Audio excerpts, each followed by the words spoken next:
Assalamualaikum warahmatullahi wabarakatuh. Balik lagi dengan saya Ramdhani Ramadan dengan NIM 1871570.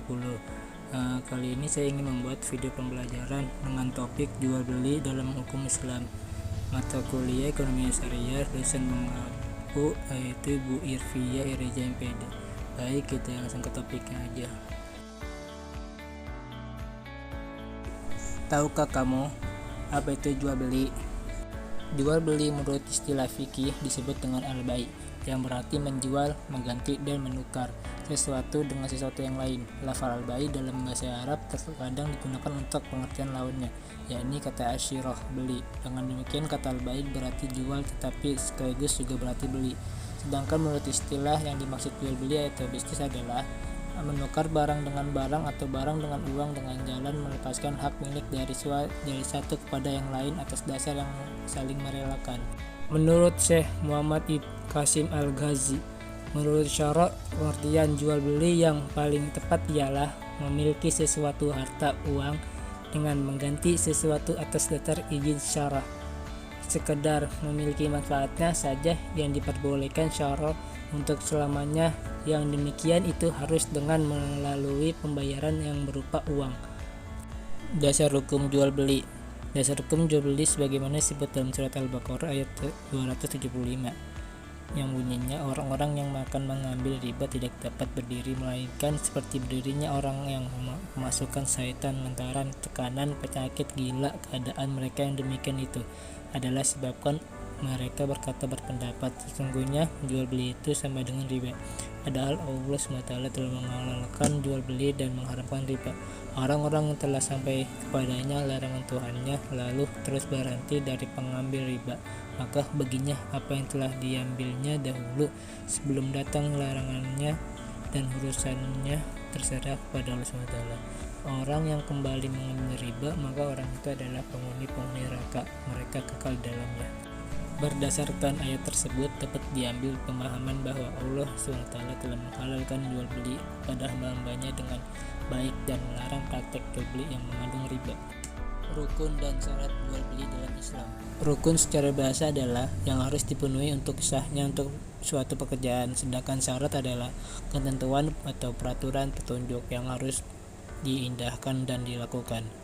Rukun dan syarat jual beli dalam Islam yang pertama yaitu akad, kedua orang yang berakad, ketiga makut alaiha, yang keempat yaitu nilai tukar pengganti barang. Mari kita bahas satu-satu. Akad menurut bahasa adalah ikatan yang ada di antara ujung suatu barang, sedangkan menurut istilah ahli fikih ijab qabul menurut cara yang disyaratkan sehingga tampak akibatnya. Mengucapkan dalam akad merupakan salah satu cara lain yang dapat ditempuh dalam mengadakan akad, tetapi ada juga dengan cara lain yang dapat menggambarkan kehendak untuk berakad. Para ulama menerangkan beberapa cara yang ditempuh dalam akad dengan cara tulisannya. Misalnya ketika dua orang yang terjadi transaksi jual beli yang berjauhan, maka ijab kabul dengan cara tulisan. Yang kedua yaitu orang yang berakad. Dua pihak terdiri dari bai atau penjual dan mustari atau pembeli. Disebut juga akid, yaitu orang yang melakukan akad dalam jual beli. Dalam jual beli tidak mungkin terjadi tanpa adanya orang yang melakukannya, dan juga orang yang melakukan harus beragama Islam. Syarat orang yang melakukan jual beli adalah orang Islam, dan ini disyaratkan bagi pembeli saja dalam benda-benda tertentu. Misalnya seseorang dilarang menjual hamba saja yang beragama Islam sebab besar kemungkinan pembeli tersebut akan merendahkan habit yang beragama Islam. Yang ketiga yaitu makut alaihi. Untuk menjadi sahnya jual beli harus ada makut alaihi, yaitu barang menjadi objek jual beli atau yang menjadi sebab terjadi perjanjian jual beli. Barang yang dijadikan sebagai objek jual beli ini harus memenuhi syarat-syarat sebagai bersih barangnya. Maksudnya yaitu barang yang diperjualbelikan bukanlah benda yang dikualifikasikan ke dalam benda najis atau termasuk barang yang digolongkan diharamkan. Yang keempat yaitu nilai tukar pengganti barang. Ada nilai tukar pengganti barang. Nilai tukar pengganti barang yaitu suatu yang memenuhi tiga syarat. Yang pertama itu bisa menyimpan nilai, yang kedua bisa menilai atau menghargakan suatu barang, dan ketiga itu bisa dijadikan alat tukar. Syarat yang harus dipenuhi dalam jualan beli bisnis yaitu syarat sahnya ijab qabul. Dalam kitab fikih disebut minimal ada 3. Jangan diselingi dengan kata-kata lain antara ijab qabul. Yang kedua, orang-orang yang merakat atau penjual dan pembeli. Dan ketiga itu jangan ada yang memisahkan, maksudnya penjual dan pembeli masih ada di interaksi tentang ijab qabul. Syarat sahnya barang yang dijual dibelikan antaranya yaitu harus suci dan tidak terkena dengan najis seperti anjing, babi, dan kotoran hewan, kecuali kondisi daruroh dan ada asas manfaatnya.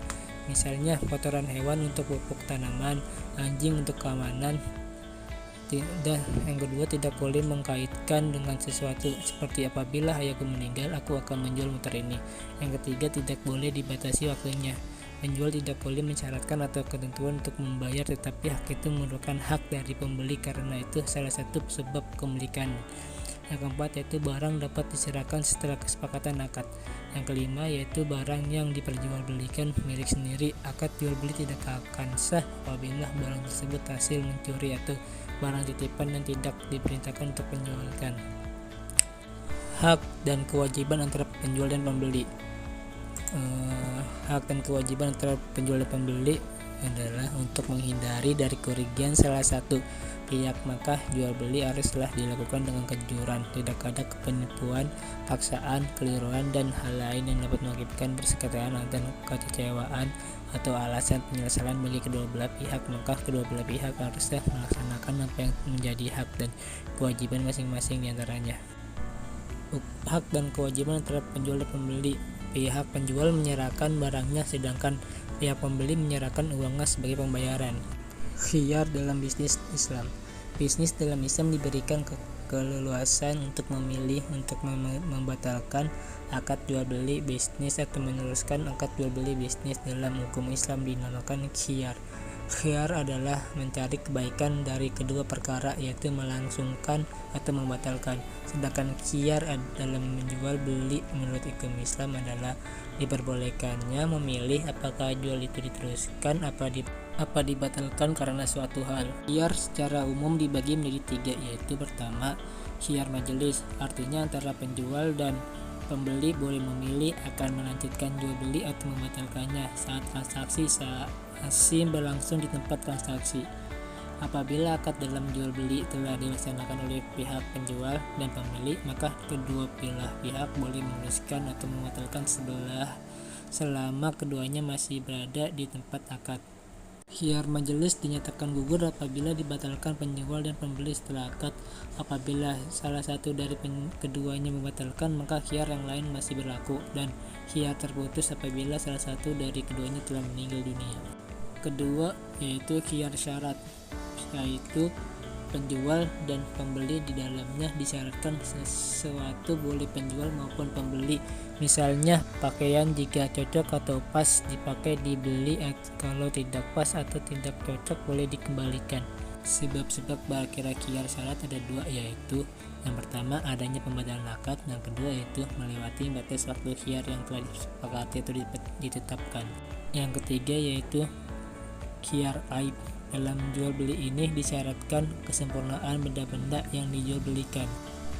Misalnya jika kita beli kerudung 1 kodi, ternyata sampai rumah ada yang cacat, boleh dikembalikan. Khiyar aib cacat yaitu apabila barang yang telah dibeli ternyata ada kerusakan atau cacat sehingga pembeli berhak mengembalikan barang tersebut pada penjual. Hak yang dimiliki oleh salah satu seorang dari aqidain untuk membatalkan akad atau tetap melangsungkannya ketika menemukan cacat pada objek akad di mana pihak lain tidak memberitahukannya pada saat akad. Khiyar aib ini didasarkan pada hadis Uqbah bin Amir dari saya benarkan Rasulullah SAW bersabda, seorang muslim adalah saudara bagi muslim lainnya, maka tidak halal yang seorang muslim menjual kepada saudaranya sesuatu yang mengandung kecacatan kecuali ia harus menjelaskan kepadanya. Khiyar aib harus memenuhi persyaratan, yaitu yang pertama aib atau cacat tersebut sebelum akad atau setelah akad namun belum terjadinya penyerahan. Jika cacat tersebut terjadi setelah penyerahan atau terjadi dalam penguasaan pembeli, maka tidak berlaku hak khiar. Kedua, yaitu pihak pembeli tidak mengetahui akad tersebut ketika berlangsung akad atau ketika berlangsung penyerahan. Jika pihak pembeli sebelumnya telah mengetahuinya, maka tidak ada hak khiar baginya. Yang ketiga, yaitu tidak ada kesepakatan bersyarat bahwasanya penjual tidak bertanggung jawab terhadap segala cacat yang ada. Jika ada kesepakatan bersyarat seperti itu, maka hak khiar bagi pembeli menjadi gugur. Hak khiar aib ini gugur apabila pihak yang dirugikan merelakan setelah ia mengetahui cacat tersebut. Yang kedua, pihak yang dirugikan sengaja tidak menuntut pembatalan akad. Yang ketiga, terjadi kerusakan atau terjadi cacat baru dalam penguasaan pihak pembeli. Dan yang keempat, terjadi pengembangan atau penambahan dalam penguasaan pihak pembeli, baik dari segala jumlah seperti beranak atau bertelur maupun dari segi ukuran seperti pengembang. Kesimpulan dari topik ini yaitu bagi umat Islam yang melakukan bisnis dan selalu berpegang teguh pada norma-norma hukum Islam akan mendapatkan berbagai hikmah, diantaranya bahwa jual beli bisnis dalam Islam dapat bernilai sosial atau tolong menolong terhadap sesama, akan menumbuhkan berbagai pahala. Yang kedua, bisnis dalam Islam merupakan salah satu cara untuk menjaga kebersihan dan halalnya barang yang dimakan untuk dirinya dan keluarganya. Yang ketiga, bisnis dalam Islam merupakan cara untuk memberantas kemalasan, pengangguran, dan pemerasan kepada orang lain. Yang kelima, itu berbisnis dengan jujur, sabar, ramah, memberikan pelayanan yang memuaskan sebagaimana diajarkan dalam Islam, akan selalu menjalin persahabatan kepada sesama manusia. Sekian dari saya. Apabila saya salah kata atau salah mengucapkan kata-kata, saya mohon maaf sebesar-besarnya. Akhir kata, assalamualaikum warahmatullahi wabarakatuh.